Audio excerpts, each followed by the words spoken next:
Good evening, everyone. This is Casey. Thank you for joining us this evening. We have quite a great turnout. Doesn't surprise me considering the topic. Before we get started, I just want to go over a couple things. I will be introducing myself in a second, but I am not on a live video feed because of bandwidth. I am presenting using my computer and my graphic heavy document, so I want to make sure that we have a stable connection. So that's why you've got my smiling face instead of me and my mouth moving. So we'll be editing that out of the recording. All right, so I think we have quite a few folks, and I know there were a lot signed up for this, so I'm going to just go ahead and get rid of the bars. Additionally, Beth is online with the Wildfire Ready Coalition. She was helping to administrate this, and she is recording this. So this will be made available on the Wildfire Ready Coalition YouTube channel, and I do have a link to that at the end. So that is just a question that we get asked consistently. Okay, well, if you can't see by the screen, this is the Evacuation is Plan B, What's Plan B workshop. And I'm grateful to the Wildfire Ready Coalition of Nevada County for hosting that. As we get going here, just want to do a quick introduction. I am Kristen Cook. I'm a resident leader of the Firewise community. For those of you who don't know, it's in Nevada County, California, halfway between Grass Valley and Colfax off 174. And we were expecting to have Chief Mickey Chizik co-hosting this with me. However, he has been called out. He was on a strike team and now he's on assignment. However, we are fantastically blessed to have Chief Mike Kidwell in his stead. So we are a full cohort here this evening. As we get started here, just as a matter of kind of course, what we're going to be doing is basing a lot of the content off of a research study that was done by the National Institute for Standards and Technology. And they are basically, think of them as forensics for wildfire. So this is a nonprofit research group that goes in from the government perspective and just analyzes what happened in wildfires. And obviously the Paradise Fire, the Camp Fire, was one of the most devastating fires that we had. It kind of set the stage for entire town decimation. And so they spent years doing research, and their findings turned into the report on the upper right, which is, they call it the WUI, Fire Evacuation and Sheltering Considerations. WUI is Wildland Urban Interface, and that's basically the environment in which we live, in case that's a phrase that's new for you. So as I go through here, recognize that there was a lot of information delivered in this report. It was updated in March of 2025. And this was the report, the document that really got me kind of thinking around, how can I help my community and how could I prepare for what I consider one of the worst case scenarios, which is entrapment and not being able to leave. So this document is what has guided my approach over the last year and a half and has guided this workshop that we're delivering here today. This is an eye chart, and it's intended to be chaotic because what I'm doing here is I'm summarizing 170 pages of their research report into one quick, crazy visual. And I'm not expecting anyone to look at this in detail, but the output, one of the key findings that they analyzed was that people, when they were trying to evacuate from Paradise, they went from and were moved from place to place to place to place. They weren't able to simply evacuate with the wildfire as crazy as it was. And so the message here is something that we're going to build on throughout this workshop. The goal for this evening is a couple of things. Number one is context. This is a topic that I have not heard organizations speak to. As a resident leader, I'm a volunteer, and this is work that I've done, like I said, for my community. And I'm passionate about it because I feel that this is a concept that could actually be life-saving for many of us. So I want everyone to sort of think about that and recognize that even though you may not have heard about some of these before, it's something that's starting to make its way throughout the United States. Why it matters is because I think we all have a simplistic view of evacuation. And through this research, I was able to learn that it's not that simple and help sort of break it down into manageable chunks. And then we're going to spend time looking at the actions that you can take, whether yourself or within your community. And Chief Kidwell will be helping provide kind of a reality check and a lens of what happens out in the field during fires to make sure that we're grounded. So this is a hard slide, and this is a hard conversation, and I give each of you credit for signing up and being with us here. When we think about wildfire, a lot of times I feel like we want to put it in a box and put it on a shelf and just let it be there, and we don't address it or think about it until, the eventuality occurs. But we are facing, a challenging wildfire season, and there are things that we can do if we are brave enough to think about them and plan ahead. So the main thing for me is this is around, regardless of what kind of community you live in, what if you're trying to leave and you can't, and the road for one reason or another is blocked? And as we take a step back, most evacuation planning assumes from agency side that there are temporary refuge areas, not temporary fire refuge areas, and we'll get to that, but they're everywhere. Most wildfire planning is around suburban communities, parking lots, hospitals. We heard a lot about the hospital in Paradise, and they're not perfect, but they work reasonably well. And they typically have, some sort of most communities have some sort of commercial or some sort of infrastructure, and like I said, might not be ideal, but they're available. So you've got, parking lots and ball fields and open lots and things of that nature. However, in Nevada County, most of us, probably about 80% of us, live off of private roads. And if you think back to how our area kind of became, how it grew up, it was through the gold mining. And so most of our infrastructure in communities like mine and you bet, those are all old roads that were designed for, people coming up on horses and donkeys, not for evacuation and normal sort of suburban life. So as we look at Nevada County, the rural parts of the county are different. I'm not going to do hand raising here just to keep moving, but I would imagine many of us share the fact that we have no egress, no secondary egress, or we have heavy vegetation. In the coalition meetings that I support, we hear all the time about that neighbor who's not doing the mitigation on their property or along their road. And the reality is, if you are in communities like mine, there's not a single infrastructure. There's not a single commercial building where we could use their big parking lot. So it's really about roads and large distances and what happens, on those roads. So these are some screenshots. Just one of those is in my community, Lowell Hill, Lowell Hill, and we have lots of roads like this, and I bet they look familiar to many of you. One of the things I want to point out, though, is this topic is relevant to anyone, anywhere.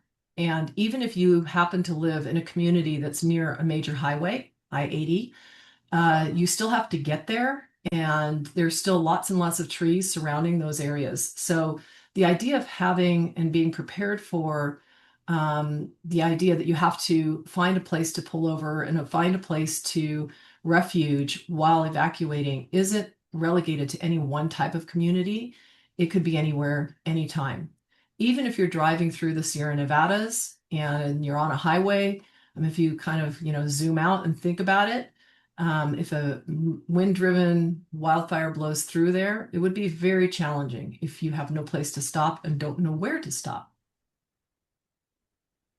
So the other piece that the research informed for me, which actually kind of blew me away because the 170 pages has diagrams. And I was that person. I was the person that thought, okay, I'm going to evacuate. I pack up. I've got my go bag. I've done all the things that I've been, taught to do. And I'm going to get in my car and I'm going to go. And the reality is different. So what happens if the fire changes and spot fires occur in front of me, or the road fails and all of a sudden I'm faced with choices that I haven't thought about before? And so I have to start thinking that evacuation isn't just A to B, it's a process. And that's what we're really going to be focusing on this evening, is that if you need to change your plan and you are feeling confined and trapped, then you've got to figure out how to get away from danger. And you may end up going in multiple places. You may be running away from a flame front. You may have a road blocked. And in many cases, we're going to have gridlock. We don't have answers to the potential evacuation routes, and everybody's funneling into 20 or 49 or 174. We don't have a lot of routes in the county. So I expect that there's going to be some pretty significant gridlock. So the idea here is a plan is a living thing. It's super dynamic. I met with some neighbors not that long ago, and we were walking their road, and they had some connectors to side roads, and we were talking about those connectors. And one of my neighbors turns to me and he says, "Casey, why would I want to go over to that road? Why wouldn't I just go out this road to, you bet, to 174?" And I just laughed. I said, "Well, how do you know?" It's because you don't know where the fire is going to be or which way it's going to go. And so you want to have plan A, plan B, plan C, and a variety of options available to you. So when you wake up and there is the fire, you actually can decide which way to go. So from a context perspective, just wanted to kind of, really clarify. Obviously, our number one option is to evacuate, go. That's super straightforward. You hear a lot about shelter in place, and I think you're going to be hearing a lot more about that. That could be where you're choosing to shelter in place or agencies have told you to. During the Eaton fire and the Palisades fire in Southern California a year and a half ago, and I'm sure we all saw the horrific stories or scenes where the cars were blocked and the bulldozers were trying to push them across, and the evacuation orders were going out to everybody still coming down from the Palisades Heights to shelter in place because they were just going to be trapped in their vehicle. So that's something that's a variable and it's situation dependent. And where we're focused really is on refuge. What happens if you've got to move and you keep trying to find a better location? And that's what we're calling Plan Z. One of the key drivers of your choices and your options is time. The more time you have, the more options you have. So here in UBET during the river fire, I was super excited to hear after the fact that about 50% of our neighbors evacuated. Even though we were never under a mandatory evac, we were always under a warning. But because of the complexity of the community, a huge percentage of them went ahead and evac'd. And I think that's a really great statement. You may not be able to evacuate. You may be forced to shelter in place as time dwindles. And last but not least, once you're in a time crunch, you're looking for any place that you can find as a safe haven. And I'm going to build on that time component for a second here. Chief Kidwell, I'm probably going to ask you to jump in here, but the idea Yes. of a no-notice fire, it was a term that I learned and really started to understand about around the McCourtney fire that happened a couple of years ago, when I heard that people were waking up in the middle of the night and being told to just run. Chief, you want to chime in on that a bit? Yeah, first I'll introduce myself. I'm Mike Kidwell. I've been in the fire service for 25 years, Cal Fire for 23, Nevada County resident since I was a teenager, worked in and around Nevada County, and I see my Firewise community leader, Terry Hastings, on here. Shout out to Terry. Thanks for all the good work you guys do, and all the other Firewise leaders. You guys are great. Keep up the good work.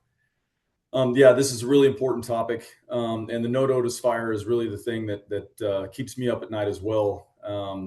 And in the fire service, we talk about the first 5 minutes determines the next 5 hours, and it's important to make decisions quickly to evacuate, even if you do see fire outside. And you're not in a shelter-in-place situation, finding these temporary fire refuge areas is going to be very important. And we'll go into more in depth what you're looking for as the slides progress. But just remember that any action is better than no action. So as Chief said, the first 5 minutes are important. So let's just take a moment here and visualize, like, it's the middle of the night. You wake up to just absolute chaos, not really knowing what's going on, not knowing what to do. What do you do first?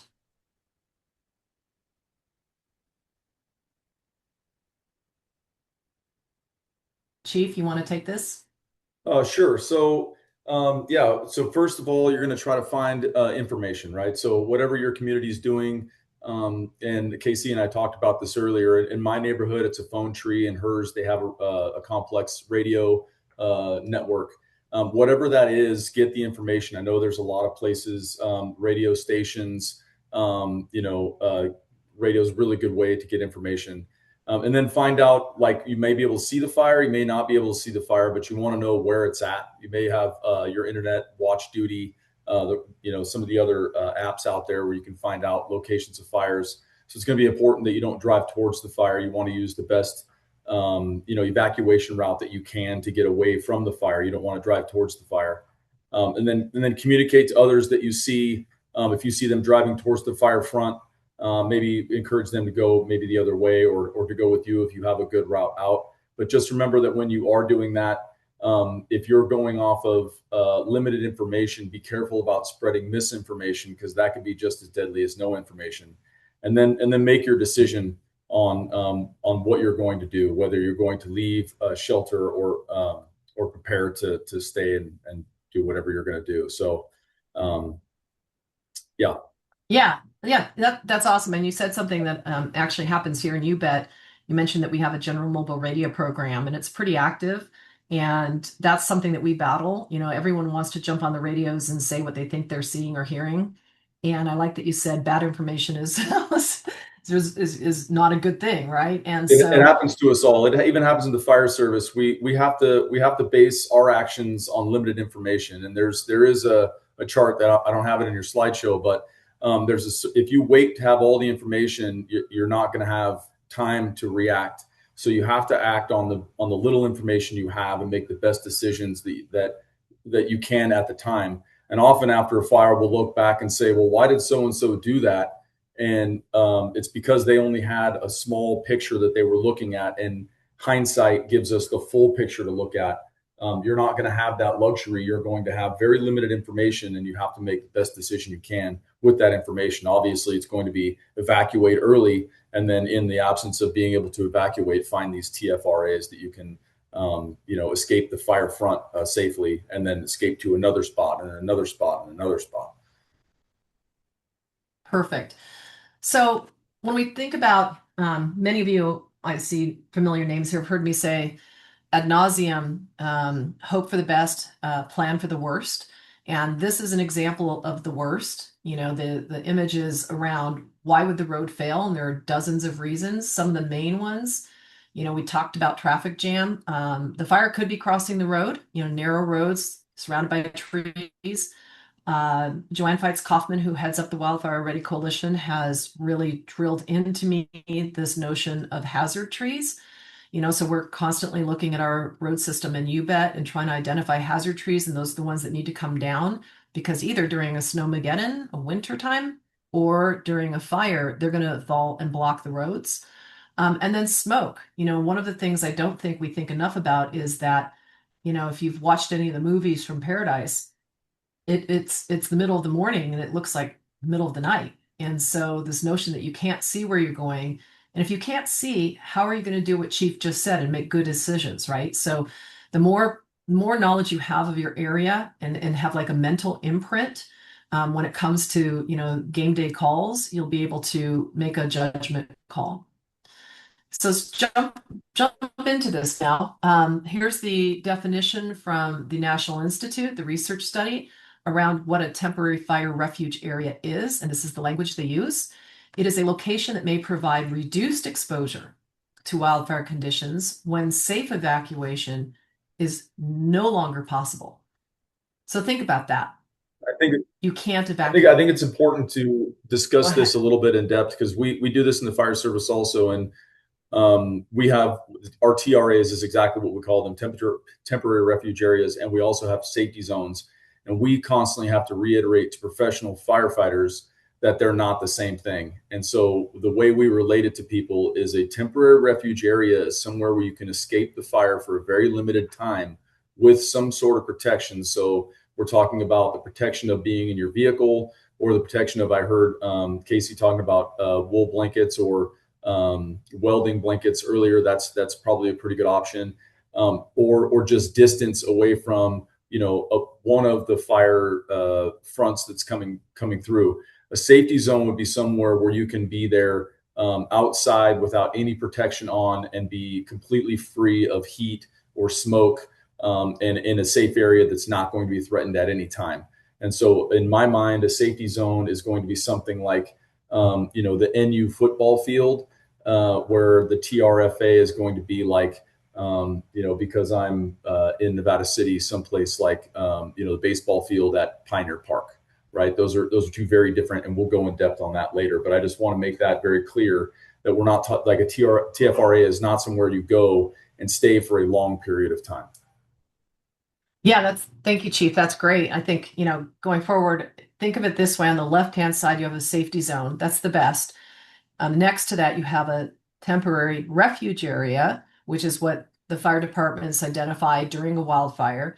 Now you have this new term that the Institute has introduced called Temporary Fire Refuge Area, which is designed for rural communities. And then if you're me, you call them zones of last resort. So the temporary fire refuge area, in my mind, and zone of last resort are the same thing. The TFRA is sort of the science-based nomenclature which matches up to the fire agencies. I'm a resident. When I talk to my community and my friends and neighbors, I say zone of last resort because I don't want them thinking, temporary fire refuge area. It sounds like, oh, cool. I'm at home. There's a wildfire. I could go over here temporarily and I'm okay. I'm here today having this conversation because I want to underscore the notion that it's not a good idea to go to a zone of last resort. It's what you do when you're trying to evacuate and you can't. So that's the key thing here when we start having this conversation. Chief?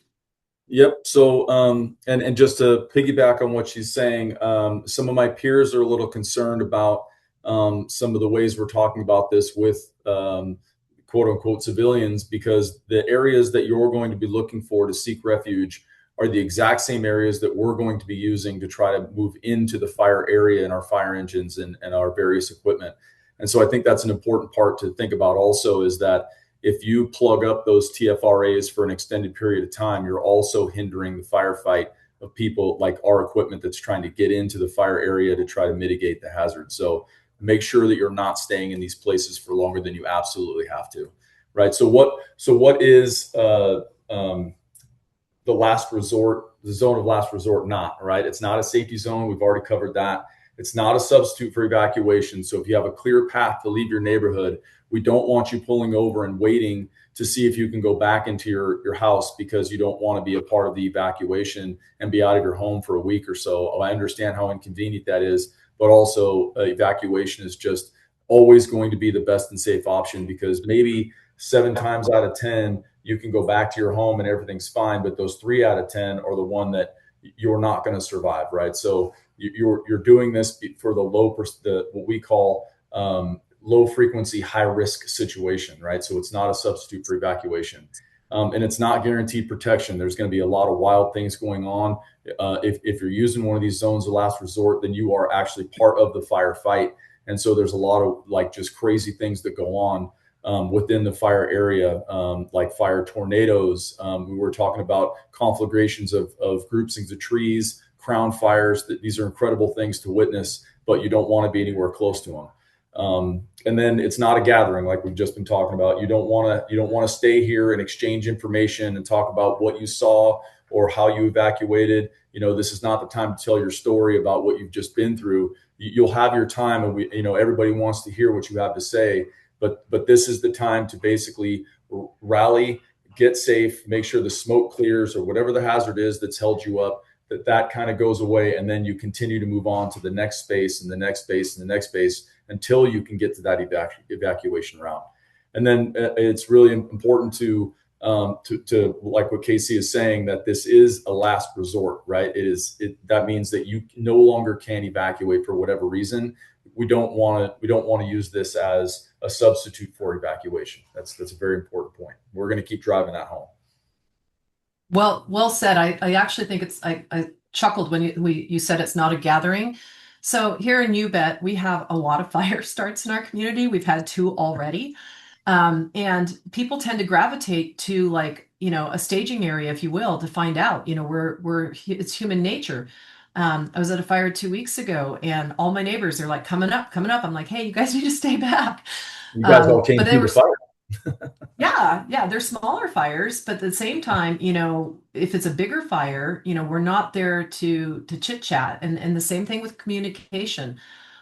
This isn't a communication session, but I will reiterate, in an emergency like this, if you are on a radio, on a phone, on a text group, be really fact-based. And I encourage everyone to listen to CAL FIRE dispatch, whether it's on Broadcastify or something else, and listen to how they talk during an emergency.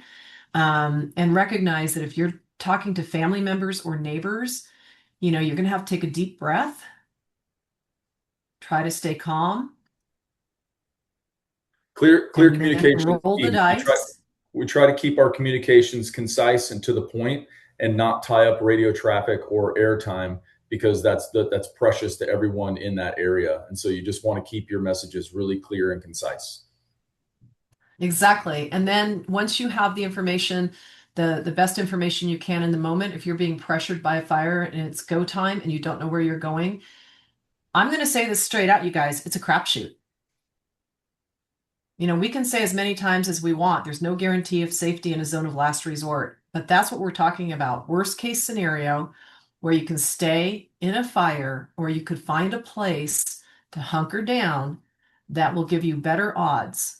I'm not a gambling person, but if I know the game I'm playing and have planned out my options, I think my odds might go up a little bit more. So we want to focus for a moment on what these zones of last resort look like. These are not TRAs, which exist in suburbs and towns. These are TFRAs, which exist in rural areas where there aren't any normal places to, naturally convene.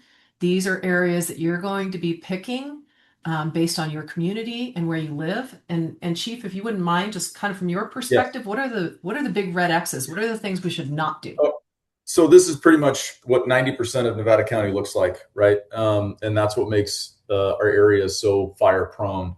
When you have dense forest, it's basically you have the worst kind of scenario where you have vertical arrangement and horizontal arrangement with airflow that can go through and fire through the environment. So dense forests create crown fires, which break all of our rules of understanding of fire behavior. We don't have a chart that actually measures them.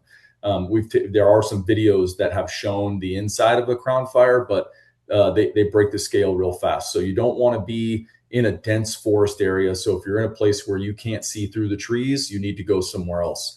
Narrow drainages in a dense forest is probably the worst scenario. And when I say narrow, I mean if you can throw a rock to the other side of the drainage, then that's too narrow. If you could maybe have a football field in that narrow drainage, then you're starting to get to a place where it's wide enough and there's water at the bottom. Then that might be something you could assess as a TFRA or a zone of last resort. But anything that's really narrow, you don't want to be in, because that is a funnel for the fire. Any kind of a saddle or a drainage is a no-go for us at all. Brushy fields are bad. Brush has a lot of oil in it. It burns very, very hot. You'd be very surprised at the BTUs that come off of them. But in addition to the BTUs, that's how we measure the heat. They also have rapid fire spread, where if you don't have a crown fire in a forest, sometimes the spread can be low. In a brush field, you have very, very rapid, very, very high BTU fires. And so you don't want to be in a brush field either. Under the tree canopy, if you can look up and can't see the sky because of trees, you're in a dense forest. That's one of the ways to kind of understand that. Dead end road. Now, anything that happens, you're kind of stuck down at the end of this dead end road with nowhere to go. And your options, now you've kind of limited your options onto how you get out. So if you don't have a key, or in my neighborhood, don't tell anybody, but we have the master keys, the bolt cutters to kind of cut through chains, just in case we have to get through certain gates that we don't have keys for. So maybe neighborhoods start to look at that if there's gates in your neighborhoods, but you didn't hear that from me. And then wooden structures are as bad as basically being in a matchbox, right? Because you took all of the vertical arrangement of a dense forest and then put it all together and with kiln dried lumber, filled it with hydrocarbon fuels, which is your furniture, and it's also in the forest. And so this is probably the worst place to try to seek refuge if you don't have clearance around that structure. You're going to want to get as far away from that as possible. Thank you, Chief. So on the flip side of that, let's talk about what potentially could be a zone of last resort, recognizing that every community is different and no community has all options.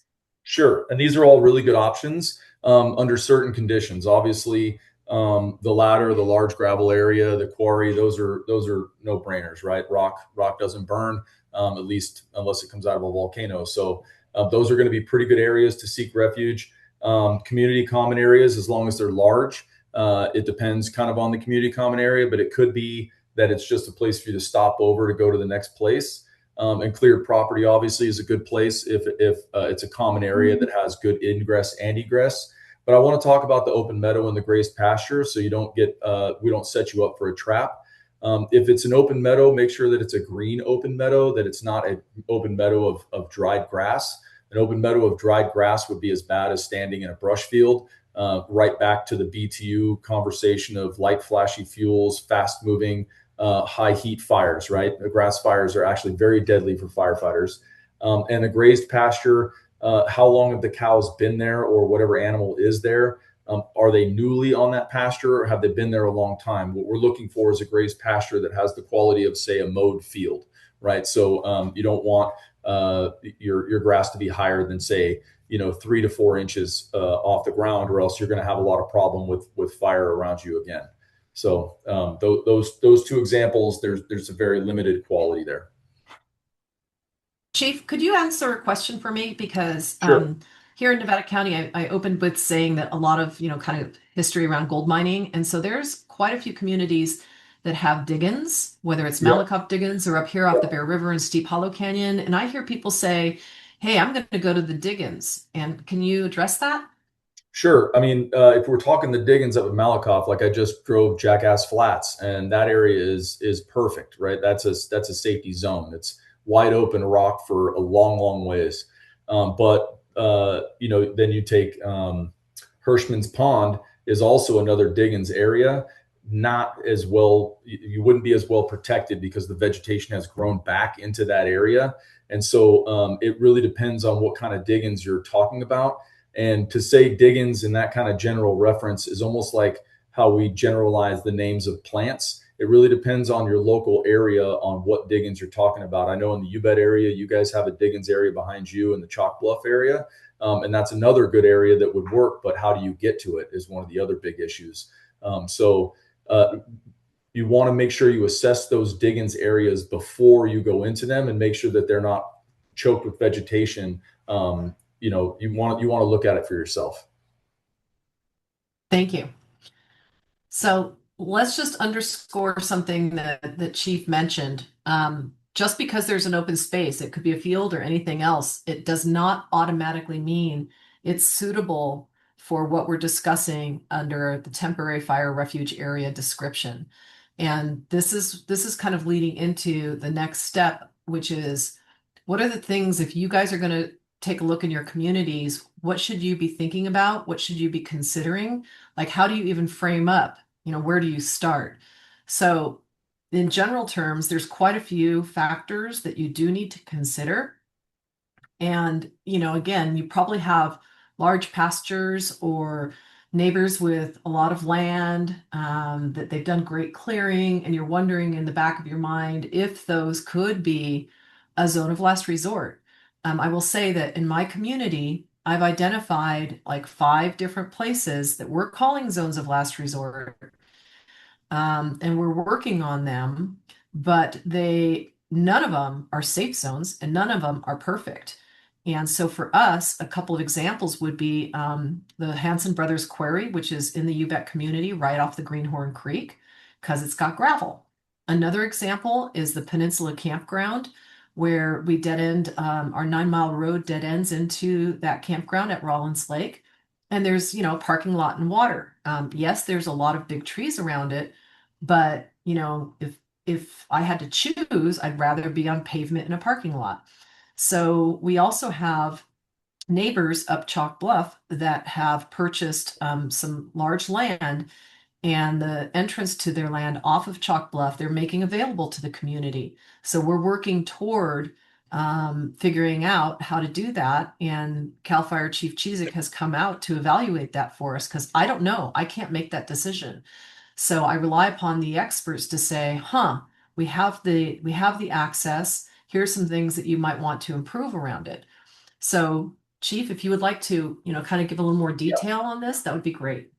Yeah. So, like Casey's talking about, you want to assess these places. Like you drive into your neighborhood every day. You drive in and out. Maybe not every day, but you do it more than I do. I guarantee that. So, you want to be assessing these places that you can look at and say that's potential. That's potential. In the fire service, we talk about you don't rise to the level of your expectation. You fall to the level of your training. And in this situation, it's going to be one of the worst days of your life. And you're going to get the chemical cocktail in your brain that's going to give you that fight or flight response. And if you're not prepared to handle that fight or flight response and make a decision on where you're going to go, then you're going to make panic decisions. And so it's important to kind of identify these places beforehand and come up with a plan in your mind. You don't need to write it down, or you don't need to make it a big thing, but you need to have some idea in your head about, okay, if this happens, then I can go here. If this happens, I can go there. I'm doing it constantly throughout the day as I drive around Nevada County. One of the big things you're looking for is access, right? So you've gotten into this place. Can you get out, right? Can you get in and out? Is there a place that would be a good candidate, but it needs some cleanup? In our neighborhood, we have road cleanup days where we all get together and we do things. And I'm sure that Terry's going to make sure that we talk about this the next one. And I have some ideas in my head right now about where we probably need to improve some of our zones of last resort. Make sure that your clearance is good, right? So you may have an open space that has dense forest right next to it. Is that enough space considering how dense the forest is next to it, right? What's the tree spacing like? Can you see through that forest, or is it really dense canopy all the way up to the space that you're trying to occupy? How many people can get in it? Can your whole neighborhood fit there for a few minutes before they move on? Is this a place where people are going to have to trickle in and out? Is it a place that only one or two people can ride this out safely? So you're going to want to look at that. How many people can be there? Visibility. Can people see you if it's smoke obscured? Or do you have reflective signage out? Do you have little markers? Is it just known to everybody in the neighborhood? And then what kind of things you're going to do when it is so smoke obscured. Just a quick story. We had a VMP at Fitiment last week, and I had duty coverage and I had to go to a call. And as I'm driving through, the smoke laid over the road as I had to leave. And we had one of our fire crews that I drove within 10 feet before I even saw them, and they're in bright colors. So the smoke visibility is a very big issue. I don't want to underplay that at all.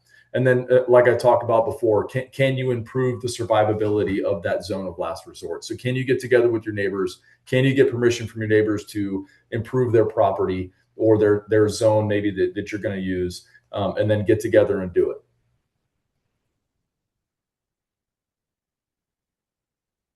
That's awesome.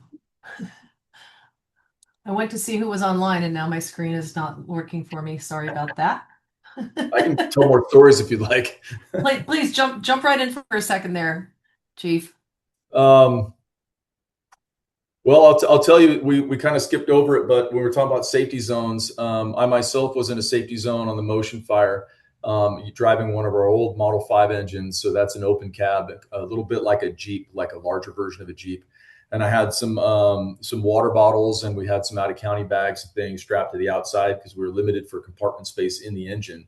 And the fire kind of blew up around us, and we all moved into this, what we considered a safety zone at the time. I don't know if I would consider it a safety zone in today's fire environment, but while we were there, we were all kind of shifting around, as you will find that's kind of what you do in these temporary refuge areas is the heat will kind of shift around you as the fire moves. Somebody alerted me that my engine was starting to catch on fire because of the firebrands that dropped into the combustible material that I had on the outside of the engine. And I know we're going to cover that in the slide earlier, but that's a very important thing, is that you're paying attention to your surroundings and watching, the vehicle that you came in, or the other people around you, to make sure that you're not putting other people in. You're going to feel the heat, but if you're inside your vehicle, you may not notice that fire's crept underneath your vehicle and caught the bottom of your car on fire. So it's important to be very, very aware and keep your head on a swivel. Thank you, sir. So I think the question becomes, could your community create one? And I think the goal here is to give you enough information so that you can at least start the process of thinking about how you could identify them. And I guarantee you, if you're thinking from the worst case scenario out to the best case scenario, every community has some potential options for the worst case scenario. And as I said earlier, hope for the best, plan for the worst. And that's where I'm starting. If I've got a green light, it's time to evacuate, and there's nothing blocking me, that's an easy thing to do. The hardest thing to do is to figure out where to go when you are in dire straits. So I would look at you guys identifying a potential list of possibilities and then having a conversation with your local fire district and or foresters. We've got a suite of foresters that have been helping the Wildfire Ready Coalition, and they're pretty good at knowing fire behavior and predicting what roads might fail from an evacuation standpoint and things of that nature. So there's a lot of resources and experts in the county.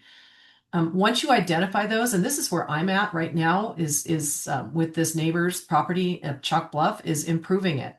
So the feedback we got was the land itself, it's a great space. However, there's a lot of kind of internal vegetation piles and things that need to be done, and we need to get rid of some Scotch broom and some manzanita.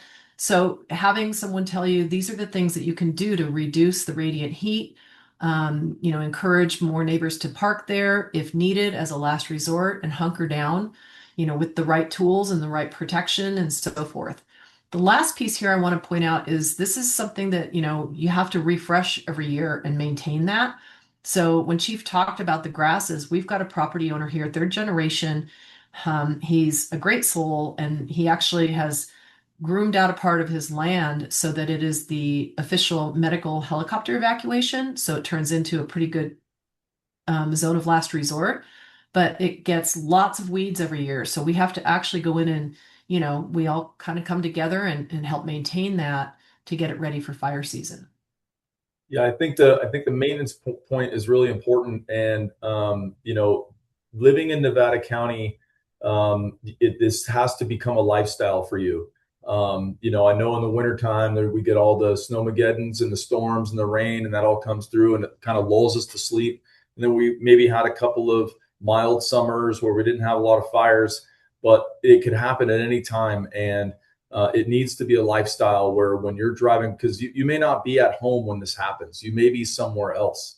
And so whenever you're going places, you need to think about where you would go in case of a fire right now. It should be always in the front of your mind. If you're driving to Save Mart to get groceries and you're on Brunswick Road and the fire it comes upon you, where are you going to go right now? Right. So, or you're coming out of Save Mart is probably a more realistic scenario because you're in there for a while and then you come out and there's a fire, wherever. So make this part of your lifestyle. Don't just maintain your zones of last resort, maintain the mindset that you're always looking for a way to escape fire. Yeah, I agree with that. We call it living with fire, and that's a really important part of it. Where I had jumped ahead was just back to the National Institute and their document. They're recommending, again, this isn't a national standard at this time, but they're recommending signage. And this came directly from them. So just to give you an idea of, what I'm looking at as we start to identify these in UBET is some sort of standardized sign. I would hope that at a county level, perhaps we can land on a particular template and then we could all use the same thing. But I just wanted to make you aware that that is some consideration. One of the final realities, and Chief, you've really drummed this into my head, that even if you're sitting in a TFRA, or as you described it to me earlier, a broader TRA, Temporary Refuge Area, fire can still reach you. Can you give us a couple examples of what you were describing? Sure. So, like I talked about earlier, that story, I probably should have saved it for this slide, but it is what it is.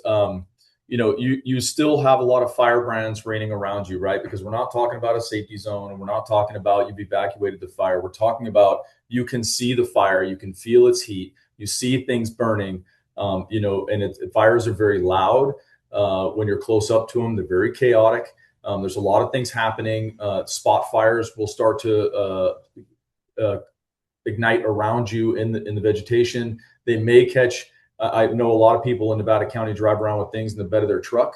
That though the things in the back of the truck might ignite. You don't know what's in somebody else's vehicle, and so you don't know what might catch fire. You may not even know the other people if they're not from your neighborhood in your zone of last resort. And so be aware of your surroundings and what's going on. And I would like to talk about the tree exploding icon at the end.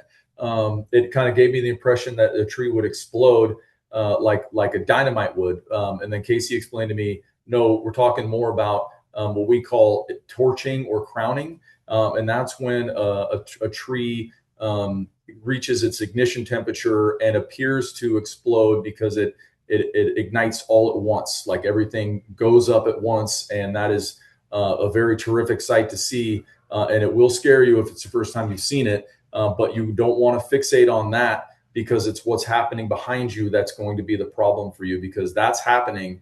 But what all the embers and everything that it's throwing off is almost definitely going to start a spot fire, or any of the combustible materials that you have in that refuge area is going to be potentially ignited as well. So you need to be paying attention to your surroundings. I love that. And that's an example of a layperson, I'm just me, versus somebody who's in the industry. And I'm like, I see that happen all the time. I see trees explode all the time. He's like, they're not actually exploding, Casey. But my thought was, if we have a tree in one of our zones of last resort and it's catching fire and you see it start torching, now I'll use that language, that's not a good place to park. No. And when it'll be very quick. If it's a single tree and it ignites and it goes up, it will be very fast, very loud. But you can seek refuge, say, behind a vehicle, and that heat will be gone relatively quickly, like within a couple minutes. And so that's what we're talking about, moving around in that area, to move away from that radiant heat, move to the back of your vehicle, get in your vehicle, get out of your vehicle, like that kind of stuff. You're not in a fixed position. You're moving from place to place. And I think this next one is pretty straightforward.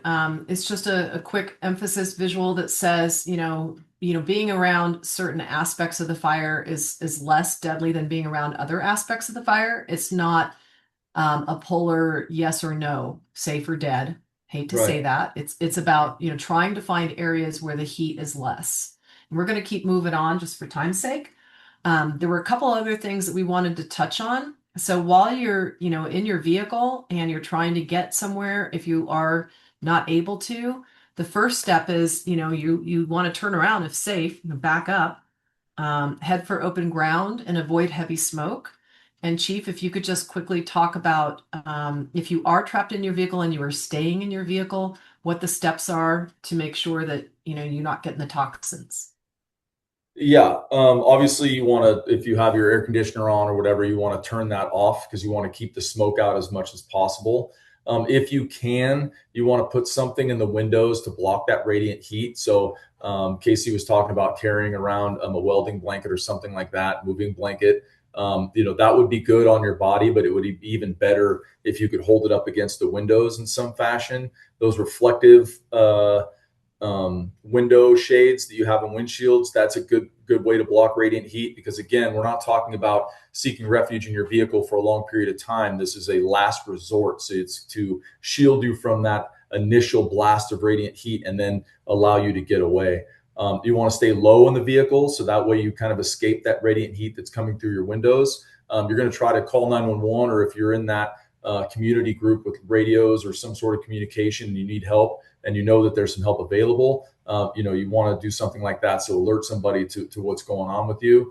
And then as soon as you can, move yourself to an area that has less potential to burn, right? So we were talking earlier, and I had a friend who was in a fire engine that caught on fire. And that's one of the things that we talk about is seeking refuge in a fire engine. But once your vehicle catches on fire, that is no longer a tenable position. You have a very limited amount of time before that environment becomes so filled with toxic smoke that you're going to have a lot of problems. And so you do not want to stay in the vehicle once it catches on fire. You're going to need to find a new place to go. And I understand that it may be very hot outside the vehicle, but you may only have, what I was talking to Casey earlier, is a 10% chance outside the vehicle, but you have a 0% chance in the vehicle. And so we're back to that slide about it's a scale of survivability. You want to take the best chance you have. So you don't want to stay inside of a vehicle that's on fire. And ultimately, you want to be prepared for this situation. It's that fight or flight response again, where this friend of mine who was in the fire engine thought that they made the best decision. And in hindsight, they ended up running through a line of eucalyptus trees when on the other side of the engine was an open field. And because of the way the smoke obscured their vision, and because of the way they came into the fire area, they didn't know what their surroundings looked like, and they ended up getting burned very severely. So that's why it's important to identify these things early on before it happens, and then react to the situations as quickly as possible and choose the best situation, even if it's not the best possible scenario, if that makes sense. Yeah, that's awesome. And I will say that last spring, I actually did a couple of these Zoom calls. It was my first pass at doing what to do if you're trapped in your vehicle or shelter in place. And along with that, I ended up creating a trapped in your vehicle kit. So it's like a go bag on steroids. Separately, we can, share that out and kind of refresh that. But I think it's also really, really cool, around this idea that Matt has just asked about. If you have a zone of last resort pre-identified, you could even keep a metal equipment storage place there. He's suggesting things like a medical kit, various, I put those welding blankets in, and it's a specific type of fabric. So yeah, you can start to prepare for it, and that's the whole thing. Is what do you do? But going back for a moment, if you're on foot, I do want to have Chief give us a little bit more detail around, like, if you jump out of your car because it's not survivable and you are running, what are you looking for? So we're going back to where we started, right? You want to stay out of brush fields. You want to stay out of dense forests. You want to stay out of those narrow drainages. You don't want to run towards the fire, obviously, but sometimes it can be very difficult to tell where the fire is at, or where what we call the main fire is at. There may be a spot fire that you can see through the smoke that gives you a false sense that that's where the fire is at. But in fact, that could be a spot fire that you could easily maneuver around. And the main fire might be something that you can't quite see exactly. But then when you get closer to it, the glow gets bigger. And then you realize, well, you don't keep doing that. Move away from the main fire and try to find a place that is free of fire if possible. And then you want to just stay, if you're going to a place that's getting heavier and heavier with vegetation, go back the way you came and find somewhere that's a better situation for you. So, Chief, I've heard, stories like from the river fire and so forth, that people were like dropping down into their streams that were dry, but because they were lower and they were putting their face low, and putting, their wool blanket over them. So is that true that we want to seek kind of lower cutouts and things, or put a rock Yes. between us? I mean, I hate to say that. I mean, if that's your only scenario, then and that's your best decision, it's better than nothing. We've heard stories in the fire service as well about people deploying shelters in dense forests where they had shallow streams and surviving because they had enough oxygen. They were burned severely, but they did survive. And so that's, I think, the point that we're trying to make, is that you may get burned severely, but if you want to survive, you have to do something. And so in that scenario, I would say don't choose to lay down in a ditch and let the fire burn over you. But if you had to, I would say that that's much more survivable than standing in a brush field. Right. Thank you. So this is some of the standard stuff that we've heard, in terms of go bags and things of that nature, and just sort of a quick checklist to remember, and reference even. One of the things that we're recommending is, you keep a change of clothes in your car. What happens if you're coming from town or the Yuba River and you get caught in a fire, and, a bathing suit doesn't provide much protection. So cotton, wool, long sleeves, pants. The wool blankets, the welding blankets, they make ponchos and things that are fire resistant that you could use if you had to run, but these are again last chance. So just because I want to leave a couple of minutes for questions, before we summarize here, it's still evacuation plan A.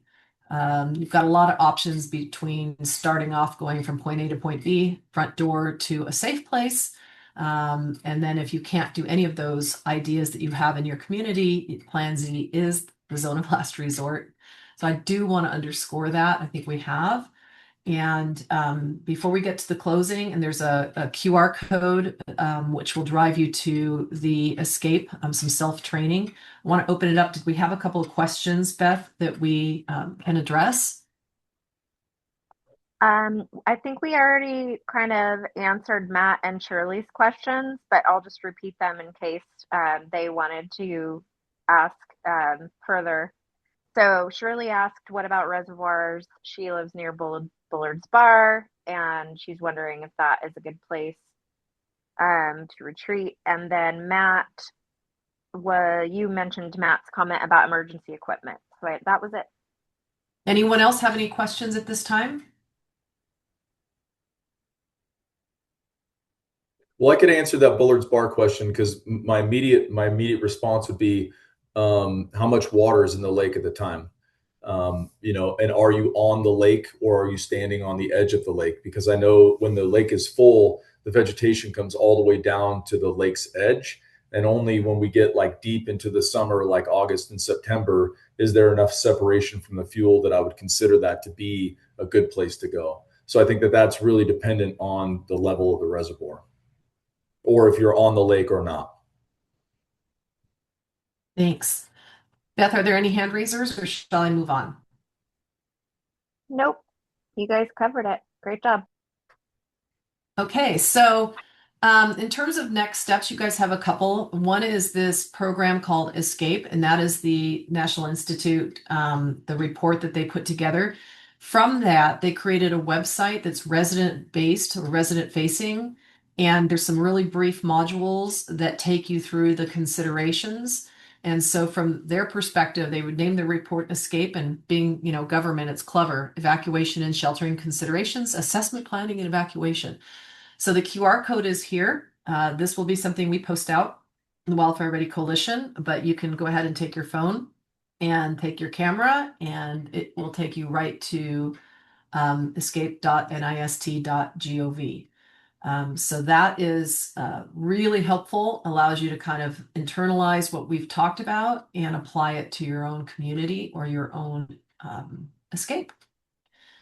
The other homework I would ask, whether for you or if you're leading a community, is to take this back to your neighbors and start to think about together weak points on the road, where might people go, and start to build that possibility list. And then what would it take to improve on that? And sometimes you might be surprised if the community comes together and does a vegetation work party. You might even be able to carve out some safer places in preparation for this wildfire season, which I think would be a good idea. Last, CAL FIRE obviously has, lots of great information, tons of graphics, tons of insights, and lots of recommendations. The Wildfire Ready Coalition, which is basically nonprofit with volunteers such as myself. And there is the YouTube channel for the Wildfire Ready Coalition, and that's where this workshop will be posted up along with the other ones. And last, this is a PSA for me. I have these conversations with people across the county all the time. And so last week I launched a Facebook Firewise network, and I'm inviting those of you who would like to continue the conversation on this or any other topic related to fire safety. It's a resident network, so it's not for agencies or businesses, and we just launched, so we're just getting started. I'd love to have you join us. And so on behalf of the Wildfire Ready Coalition, I thank you guys for coming to this. I hope that there's some insights and actions that you will take away, and would love to get your feedback. It was a labor of love for me. Been working on this for a year and a half, and I was super excited and a bit nervous to share it today. So if anyone wants to drop me a line, I'm at youbetfirewise@gmail.com. A huge special thanks to Chief Mike Kidwell for stepping in while Chief Mickey Cheezick was out on assignment. Mike, you killed it. I really appreciate partnering with you, Very much. and would do Thank it you, everybody, for anytime. all the work you're doing out there. We can't do it without you.